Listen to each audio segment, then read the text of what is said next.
జై శ్రీమన్నారాయణ. అందరికీ నమస్కారం. ఈరోజు మనం ఆది దంపతులైనటువంటి త్రియుగి నారాయణ టెంపుల్ గురించి తెలుసుకుందాం. ఇది కేదార్నాథ్కి వెళ్ళేటప్పుడు సీతాపూర్ దాటిన తర్వాత ఎడం పక్కన తిరిగితే హిమవత్ పర్వతం పైన ఈ ఆలయం కొలువై ఉంటుంది. ఇక్కడ శ్రీ మహావిష్ణు యొక్క నాయకత్వంలో ఆది దంపతుల వివాహం జరిగిందని ప్రతీతి. ఇక్కడ నిత్య కళ్యాణం పచ్చతోరణం లాగా ఉంటుంది. వివాహమైన దంపతులు కూడా మరలా వివాహం చేసుకుంటారు. అక్కడ పొగ కనపడుతుంది, చూస్తున్నారు కదా.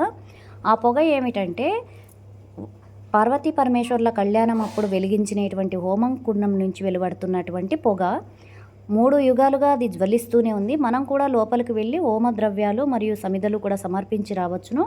అలాగే ఇక్కడ శ్రీ మహావిష్ణువు నాభి నుండి ఉద్భవించినటువంటి సరస్వతి కుండు నుంచి బ్రహ్మకుండ్, రుద్రకుండ్, విష్ణుకుండ్ అని 3 కుండాలు ఉద్భవించాయి.